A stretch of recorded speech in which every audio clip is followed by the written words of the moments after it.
What's up, business owners, and welcome back to another video in our 12 Days of Christmas Business Owners series.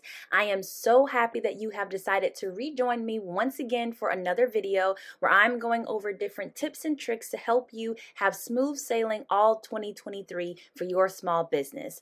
In today's video, I'm going to be sharing with you all some of the different changes that I made in my business that has had a tremendous positive impact on my work ethic, the clients that I've chosen, and some things that I really do believe can help any business owner, whether you're working from home or if you have a hybrid experience, whatever your situation may be. Make sure you keep watching for the 5 different changes that I made in my business that I wish I had done sooner, that I am happy that I am doing right now. Okay, so the first tip that I can right off the bat say has made an amazing impact in my business is I went ahead and I scaled down on my clients.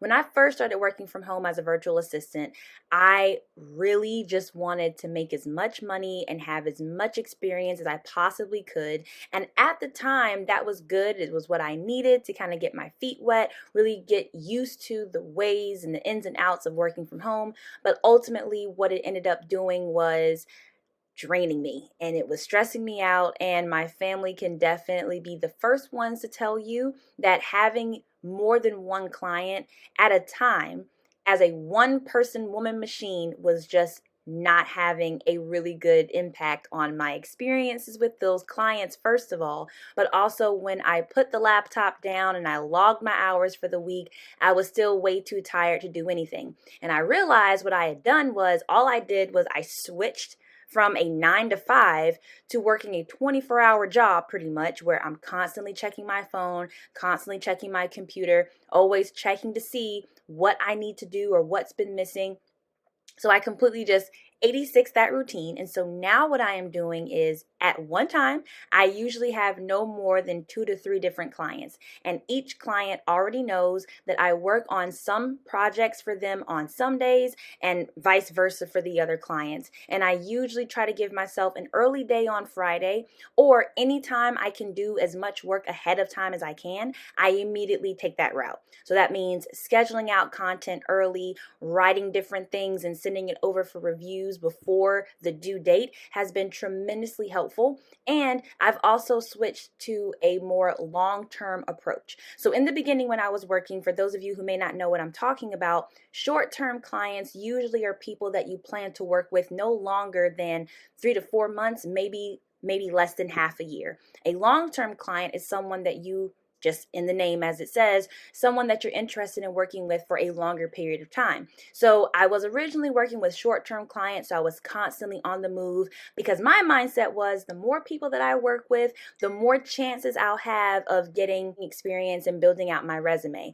But now that I've got the years of experience and I know exactly what I will and will not do when it comes to work, I am perfectly okay having the 2 to 3 clients for a long term at a time. So if going the short-term route is something that you think you can maintain, I would highly recommend starting off really slowly, maybe do no more than 2 clients at a time for a short-term project. But I can tell you from experience, if you're doing it by yourself, you will eventually get burnt out if you do not have high key time management skills. So just try to get your best foot in forward first with a long-term client to start. The second thing that I did was I changed the services that I was offering. So for the longest time, I was offering social media management services, which included me creating the graphics and also doing the copy and also going into the comment section and engaging with their clients. I was also offering marketing strategies where I would sit down with them and do a full audit on their website and go through the different suggestions that I had for their business. And those 2 services were amazing, and I really enjoyed the experience that I had.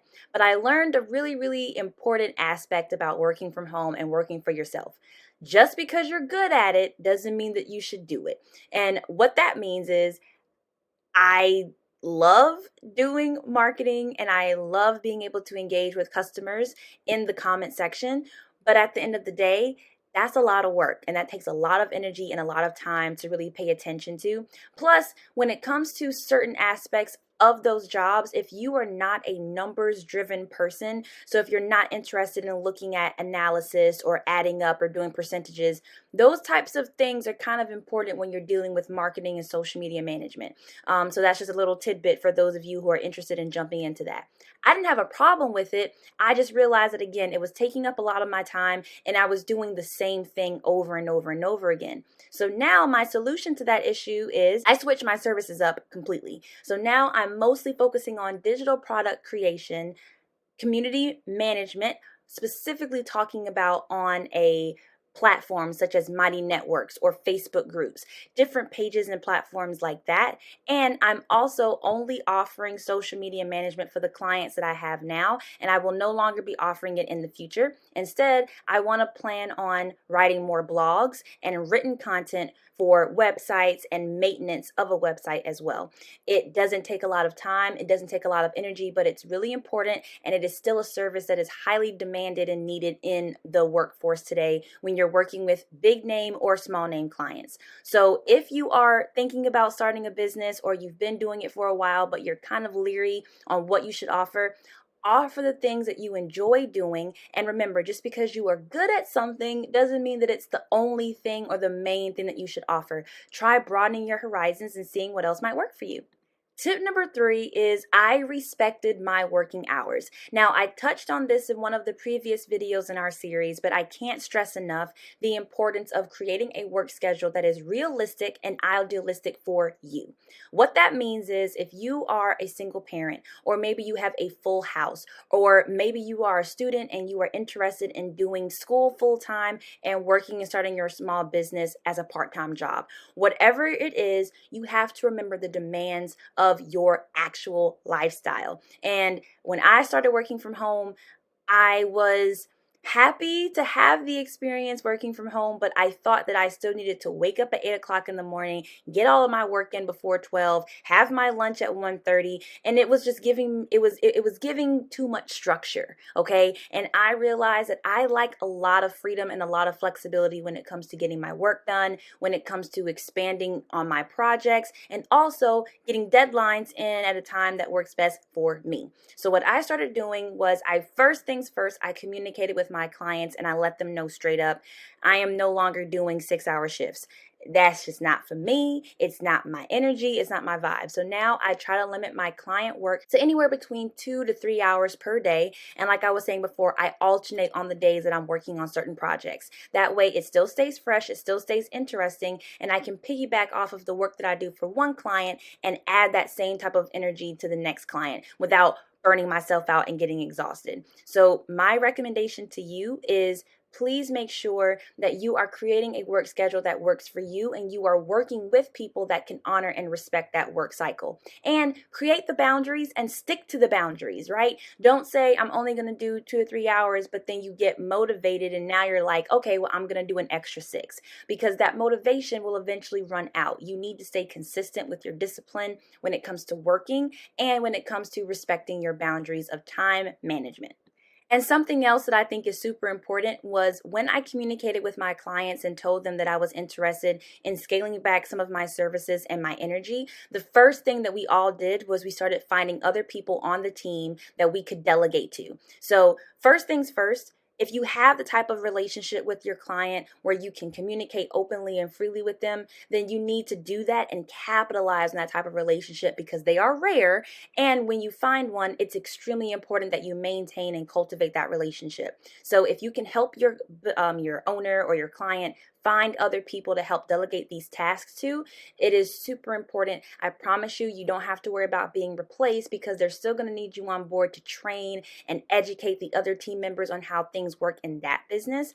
But you can also make yourself a viable person because the one task that you do that still uplifts and builds the company is better than you completely burning yourself out doing everything for the business. Okay, the fourth thing that I did to change my services up and make some really important business changes actually had nothing to do with my business at all, but it was mostly about taking the time to take up a new hobby. If you've been watching my videos for a while, then you know I took up painting, and it is something that has become not just a beautiful stress reliever, but it has added a beautiful work-life balance to my lifestyle. Something that I don't think that we touch on enough when we are working from home is if you use your house as your way of escaping, or if your home and relaxing in your bed was a way of de-stressing when you left your job, when you are working in your home, that now kind of replicates that same job environment that you had before. So it's important to take up new hobbies. For some people, it will be creative, right? For me, it was painting. For other people, it might be working out, taking health and wellness to a brand new level for your lifestyle, and taking the time to really hone in on your mental health skills and your physical skills. For other people, that might be something a little bit more physically taxing, or maybe a little bit more physically creating, such as pottery, or maybe doing YouTube or video creation, whatever it is. But I highly recommend that you find a balance, right? So wherever you are working and keep giving that energy to that business, but find something that's creative, that has no deadlines, no expectations, just you and yourself doing the things that you love and having fun. And also, shout out to the people that use their video gaming as an opportunity for stress relief, because that has been a tremendous plus for my life. And my fifth and final tip would just be to be happy where you are. I believe that hustle culture really did a number on our generation, because we keep thinking that I have to keep running and I have to keep going and I have to rush with the trends and I have to do. No, what you really need to do is just find what you're looking for, capitalize on that moment, and ride that wave all the way up to the shore. Because if you continuously push yourself to be on track and be on trend, it's really going to burn you out, and you're not going to enjoy where you are in the moment. So once you find those clients, and once you find that really nice drive and that nice routine to keep you going, stick with it. If you have a long-term client and you all have signed a 2-year contract, fully embrace what those 2 years can do for your business. Don't feel the need to constantly have to hustle. It was something that my husband had to teach me that I'm still learning to this day, but it's something that I would love to be able to pay forward to the next person who's listening. If you have an opportunity to be happy, and not just settle for something that you're not happy with, but actually solidify yourself in a business, working with clients or providing services that make you happy, if you are not needed to change it, don't change it. Stay happy. If social media graphics is your thing, then let that be your thing. If coding and creating websites works for you, then set a time and a day to do all of that, and then cut your day off whenever you're ready to go do something with your fandoms, or go outside, or whatever you like to do. But just make sure that you don't feel the need to constantly have to be keeping up with your competition. Just stay ahead of the game with what you are good at. Basically, staying in your lane is what I'm trying to say. And I guarantee you, you will not have a chance or a worry about burnout or giving in to the stress too quickly. So those are all the tips that I have for the changes that I made in my business, and some of the amazing tips that I really do hope that you will take me up on, because this is definitely some advice that I wish that I had listened to and or had right before I started my business. So if you like this video, make sure you give it a thumbs up, and please share it with someone that you think could benefit from it as well. Make sure you hit that subscribe button and hit that ding bell notification so you never miss another time that I upload, and I will see you all in the next video. Bye!